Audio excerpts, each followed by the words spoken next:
오늘 주신 하나님의 귀하신 말씀은 시편 141편 1절에서 9절까지 말씀입니다. 이 말씀을 통해서 하나님께 맡기는 믿음이란 제목으로 함께 은혜를 나누시겠습니다. 오늘 주신 말씀을 통해 보시면 다윗이 지은 시입니다. 그런데 이 시를 통해서 다윗의 삶을 다 읽을 수가 있습니다. 그래서 다윗은 어떻게 해서 하나님께 맡기는 믿음을 가지고 있었는가? 그의 삶은 사명이었습니다. 그의 삶은 믿음이었습니다. 그의 삶 자체가 신앙으로 가는 길이었습니다. 그런 과정에서 얼마나 많은 영화보다도 더 드라마보다도 더 어떻게 보면 황당하고 어떻게 보면 받아들여지지 않는 그의 삶을 볼 수 있습니다. 그래서 그리스도인들은 바로 하나님의 뜻을 통하여서 현실을 보는 것입니다. 그래서 다윗이 이 시를 통해서 고백한 것은 바로 하나님을 부르게 되는 것, 하나님께 나오는 것, 하나님께 모든 것을 맡기는 그런 시를 통하여 자기의 마음과 자기의 삶의 모든 것을 고백하는 것입니다. 시편 141편 1절에 보시면은 주여 내가 주께 부르짖으오니 속히 내가 임하시고 내가 주께 부르짖을 때 내 음성에 귀를 기울여 주소서 합니다. 다윗은 정말 애절한 모습으로 그리고 세상의 어느 누구에게도 기댈 수 없는, 같이 이야기할 수 없는, 자기의 마음을 이해해 줄 수 없는 그런 환경에서 오직 하나님께만 자기의 심경을 토로합니다. 아무에게도 말할 수 없고 아무에게도 자기의 형편을 이해해달라 할 수 없는 그런 과정에서 하나님께 부르짖는다. 애절하게 고한다. 그래서 자신이 하는 말을 좀 귀담아 들어주십사 하는 기도를 드립니다. 2절에는 내 기도가 주 앞에 향처럼 놓이게 하시며 나의 손을 들어 올림이 저녁 희생제 같게 하소서. 이스라엘 백성들은 하나님 앞에 아침과 저녁으로 이 소제를 드렸습니다. 그러면서 아침에 하나님께 자신의 삶을 맡기고 저녁에 맡긴 삶에 대해서 감사하는 그런 희생제를 드리는 과정에서 자신의 기도를 향처럼 놓이게 하여 나의 손을 들어 올림이 저녁 희생제 같게 하소서 합니다. 많은 이야기가 있습니다. 모든 것을 표현할 수 있는 일은 아니지만 그래도 하나님 앞에 자신의 마음을 이야기할 수 있다. 사람들은 어느 누구도 이해할 수 없는 그런 경험하지 않으면 수용하기조차 힘드는 그런 이야기를 하나님께 내올립니다. 내 기도가 주 앞에 향처럼 놓이게 하시며 정말 향기로운 기도를 드려야 되는 것입니다. 나의 손을 들어 올림이 저녁 희생제 같게 하소서. 자기의 모든 것을 주님 앞에 가장 귀한 것을 가장 신중한 것을 주님께 드리는 모습이 될 수 있습니다. 3절에는 오 주여 내 입 앞에 파수꾼을 세우시고 내 입술의 문을 지키소서. 많은 경험을 통해서 나온 말일 수 있습니다. 다윗이 일반 목동에서 하나님께서부터 기름 부음을 받게 하는 그런 과정을 통하여 숱한 많은 역경을 이겨내고 무시를 당하고 그런 과정, 그리고 자기 옆에는 정말 자기 편이 없는 그러한 너무나 알아주는 사람이 없는 그런 환경 속에서 지독히 어려운 과정, 시기, 질투 그런 과정을 겪으면서 살아가고 있습니다. 그런데 얼마나 원망의 소리가, 불평불만의 소리가 많이 나올 수밖에 없는 그런 환경이지만 다윗은 하나님께 맡깁니다. 그것조차도 내 입 앞에 파수꾼을 세우시고 내 입술의 문을 지키소서 그럽니다. 이것이 오늘날 우리가 사는 삶 속에서 하는 고백이 되어야 될 줄로 믿습니다. 그렇게 해야지만이 새로운 사람이 될 수 있습니다. 그리스도인으로 사는 모습이 될 수 있습니다. 남들처럼 다 하는 것이면 그리스도인의 그 모습이 비춰지지 못할 것입니다. 그러나 내가 내 스스로 입을 제어할 수 없는데 구합니다. 파수꾼을 세우시라고, 내 입술의 문을 지키시라고. 나는 별반 다른 특별함 없는 사람입니다. 그러나 하나님께서 도우심으로 말미암아 보통 사람들이 하는 모든 것들을 하지 않을 때, 하나님의 그 영향 안에 있을 때에 가능합니다. 우리가 할 수 있는 말을 안 할 수도 있는 그러한 사람으로 살 수 있는 것입니다. 4절에는 내 마음이 악한 일에 기울여지지 않게 하시어 죄악을 행하는 자들과 더불어 악을 행하지 않게 하소서. 나로 하여금 그들의 진수성찬을 먹지 않게 하소서. 너무나 어려운 것이지만 하나님께 아뢰입니다. 내 마음이 악한 일에 기울여지지 않게 하시오. 악한 일에 치우쳐질 수 있습니다. 얼마든지 남들이 하는 원망 가운데, 불평불만 가운데 왜 이럴까? 얼마든지 나의 현실에 대해서 부정을 하는 일도 있을 수 있고 다른 사람과 좀 다르게 살고 싶은 마음도 있는데 어떻게 보면 똑같은 모습이고, 그리고 악한 일에 기울어지게 되면 죄악을 행하는 일을 하게 됩니다. 죄악을 행하는 자들과 더불어 악을 행하지 않게 하소서.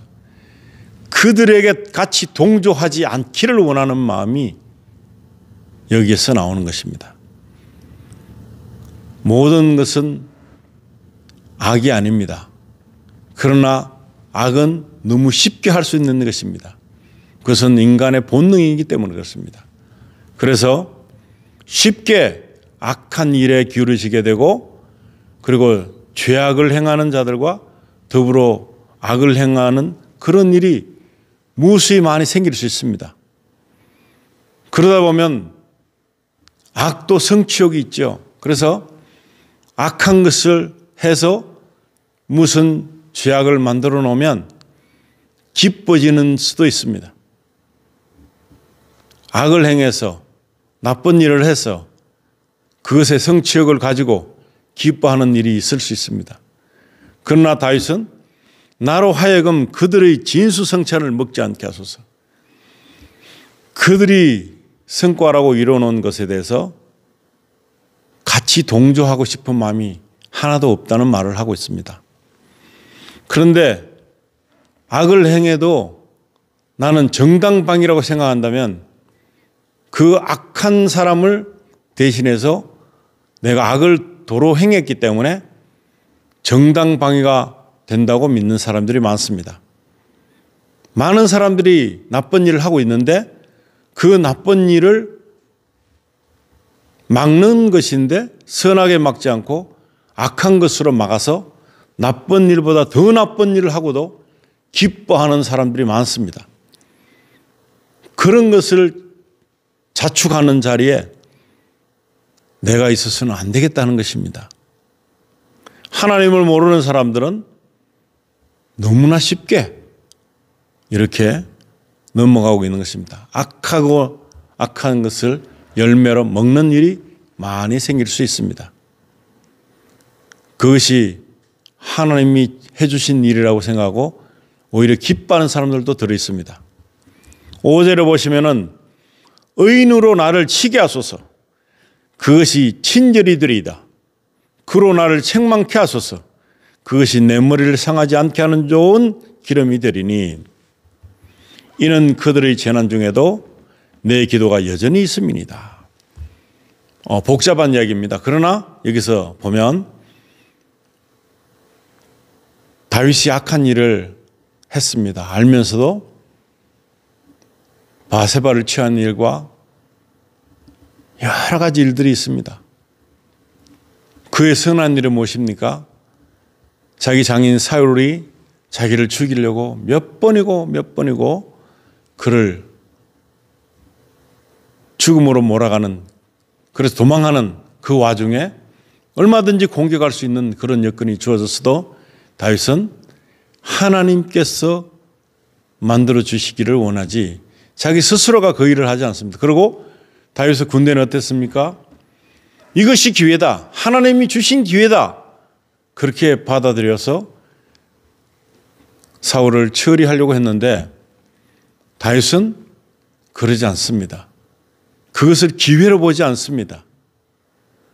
그리고 나단 선지자가 정말 그 하나님을 대신해서 다윗에게 잘못을 지적했을 때 다윗은 그 모든 말씀을 하나님께서 오신 말씀으로 믿고 꿇었습니다. 회개했습니다. 남들이 많이 보는 가운데서도 인정했습니다. 그래서 의인으로 나를 치게 하소서. 내가 잘못했을 때, 깨닫지 못했을 때 다른 사람을 통해서 나에게 지적을 해준다면 진짜 그것은 친절이 된다는 것입니다. 그리고 나를 책망케 하소서. 그것이 내 머리를 상하지 않게 하는 좋은 기름이 되리다. 자기 자신이 영영 멸망할 수 있는 그런 과정에서 벗어날 수 있는 유일한 길은 바른 말, 하나님께서 주신 말을 전하는 사람에게 굴복하는 모습입니다. 나는 이제 하나님 앞에 하나님과 멀어졌을 때, 이 사람 사는 관계에서도 너무나 잘못됐을 때 그것을 지적하는 모든 일에 있어서 왕인데 안 받아들여질 수 있습니다. 충분히 그 하는 이야기를 무시할 수 있었습니다. 그럼에도 불구하고 자신이 하나님 앞에서 범죄한 일을 회개하는 모습을 보였습니다. 이는 그들의 재난 중에도 내 기도가 여전히 있음이니이다. 많은 악한 사람들이 있습니다. 그리고 그 의인들도 있습니다. 그런데 다윗이 하는 기도가 자신이 한 기도를 통해서 계속해서 그 기도를 지켰어야지 되는데, 기도 응답을 기다렸어야 되는데 자기 마음대로 하게 되는 것이 우리 사람인 것입니다. 그러나 그 기도가 여전히 하나님께로부터 있기 때문에 바르게 할 수 있는 하나님께서 그 모든 것을 조율해 가신다는 사실입니다. 6절에는 그들의 재판관들이 돌무더기에 내쳐질 때 그들이 내 말들을 들으니 이는 내 말들이 달기 때문이다. 여기서 말씀하고 있는 것은 정말 다윗이 가지고 있는 여러 가지 함축된 얘기죠. 어떻게 보면 반역한 아들 압살롬 통해서 도망자가 되고 그 도망하는 과정에서 아무것도 아닌 종들로부터 너무나 비참한 말들을 듣고 무실당하고 저주를 받게 되고 그러지만 다윗은 그 현실에 대해서 복수하지 않는 것입니다. 하나님께 맡기는 믿음이 있습니다. 하나님께 의향을 묻습니다. 그리고 우리가 사람들하고 관계와 하나님과 관계를 통해서 하나님께서는 사람들에게 복음을 전해주고 싶은 것입니다. 좋은 소식을 전해주고 싶은 것입니다. 그래서 우리 사람들을 통해서 말씀을 하십니다.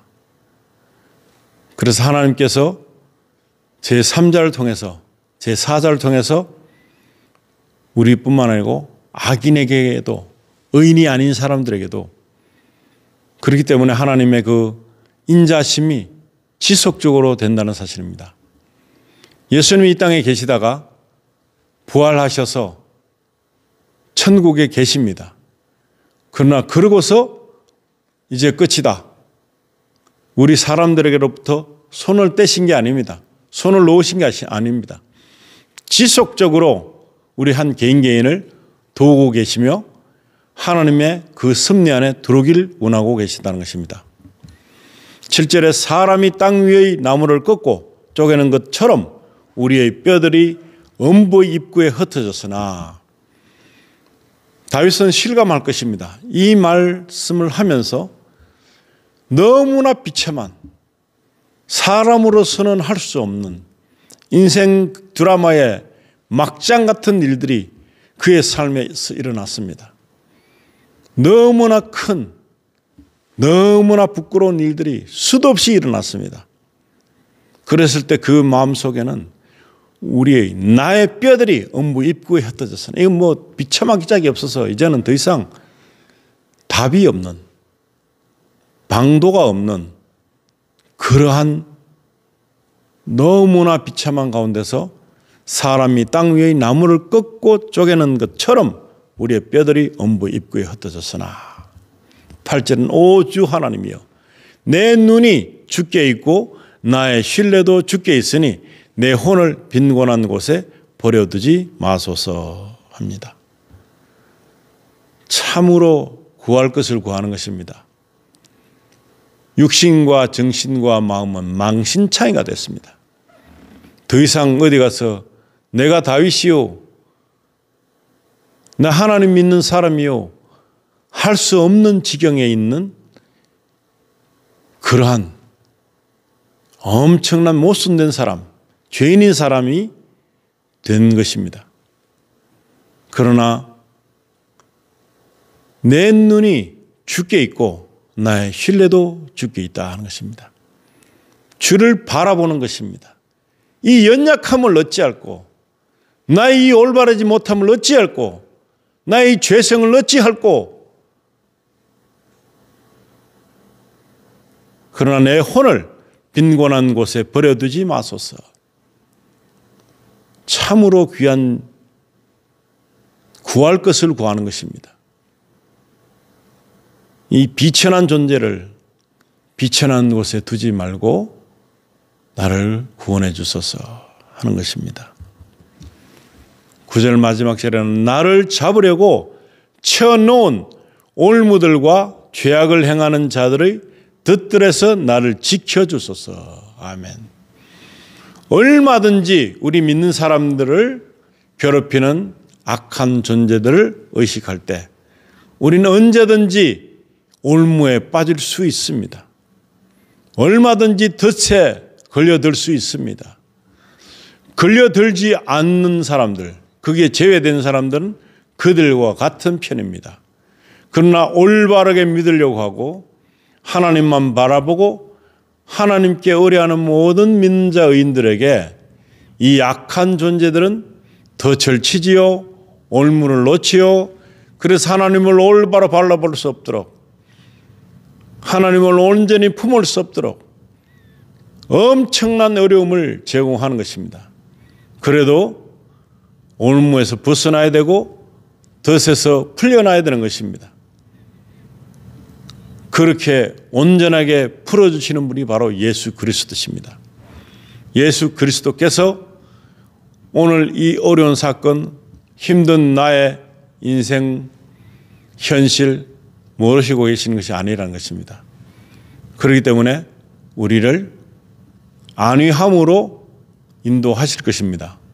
그러나 그 와중에도 꾸준히 우리의 대적자 악한 것들은 열심으로 덫을 놓을 것이며 올무를 놓을 것입니다. 그래도 다윗처럼 자신을 의뢰해 나가야 되는 것입니다. 하나님, 비천한 곳에 저를 두지 마소서. 하나님, 저를 온전케 인도하여 주시옵소서. 내 눈이, 내 마음이 주를 향하고 있으며 내가 주를 부르짖고 있습니다. 주께 부르짖는 나의 음성을 들었소서 하는 것입니다. 그의 모든 것은 평범한 자의 자리에 있는 것이 아닌데도 불구하고, 왕인데도 불구하고 그는 처참한 인생을 계속해서 맛보아야 됐던 것입니다. 유리하는 자, 도망자가 되어야 됐었고, 왕은 백성을 치리해야 되는데 불구하고 치리감이 된 그런 모습이 있었습니다. 손가락질 받는 그런 일이 있었습니다. 그러함에도 다윗은 하나님께 모든 것을 의뢰하면서 하나님 앞에 감사가 끊이질 않았고 그의 모든 잘못을 회개할 줄 아는 왕이었으며, 그리고 하나님 앞에 나와서 자기의 존재가 아무 가치도 없음을 고백하는 모습이 있습니다. 하나님께 맡기는 믿음, 바로 이런 것입니다. 올 한 해는 바로 나의 인생을 하나님께 맡기는 것입니다. 바로 그리스도인들은 하나님 아버지의 뜻으로 현실을 보게 되는 영안이 열려야 되는 것입니다. 그래야지 우리는 똑같은 연약한 사람이지만 하나님의 도움을 받고 사는 사람, 그리고 악을 대적하는 사람, 그래서 천국은 침노하는 자의 것이라 했습니다. 오늘 우리가 하나님의 그 영광으로, 하나님의 능력으로 모든 일을 해나가는, 그래서 요동함이 없는 믿음을 가지고 사는 자가 바로 하나님께 영광이 되는 사람이 되는 것입니다. 한 해의 시작도 하나님께 맡기는 믿음으로 시작해서 맡기는 믿음으로 마무리하는 그런 귀한 성도들이 다 될 수 있도록 우리 예수님 이름으로 축원드립니다. 기도하시겠습니다. 하나님 아버지, 저희들에게 수많은 기회, 초이스가 있습니다. 그러나 세상에 있는 모든 것을 선택할 수는 없습니다. 우리가 오직 주님만을 선택하여서 우리 하나님 아버지께서 우리에게 아직도 안위를 보장해 주시고 우리의 내세도 현세도 하나님의 영역 안에서 붙들어 주심을 감사합니다. 우리가 포기됨을 받은 자가 아니라 하나님 앞에서 귀 쓰이는 자들로 인도받는 줄로 믿습니다. 아직도 예수 그리스도를 가슴에 품지 못한 많은 사람들, 현실을 부정하고 불평하고 모든 것을 거부하는 사람들, 이런 사람들 가운데서 하나님을 믿게 되는 사람들이 날로 많아지게 하여 주시고, 현세도 중요하지만 내세 보장도 받는 영원한 생명 가운데 있는 사람으로 살고자 하는 그러한 일들을 성경의 말씀대로 다윗의 삶을 보면서 구구절절한 일들이 바로 하나님께로 향하는 마음이 들게끔 하는 귀한 시초가 되는 것이고, 오늘 우리에게 있는 현실적인 무거운 짐과 어려운 문제들이 하나님께 부러지게 되는 그런 계기가 될 수 있도록 저희를 축복해 주심을 감사합니다. 하나님, 구별된 삶을 살게 하시고 우리의 보는 눈이 하나님의 뜻으로 볼 수 있도록 영안을 열어주셔서 하나님의 귀하신 일들을 저희가 감당해낼 수 있도록 주님 도와주시옵소서. 나의 욕심대로 사는 것이 아니라 주님이 기뻐하시는 일로 살 수 있도록 축복해 주시기를 간절히 바라며 우리 주 예수님의 걸어가신 이름으로 기도드리옵나이다. 아멘.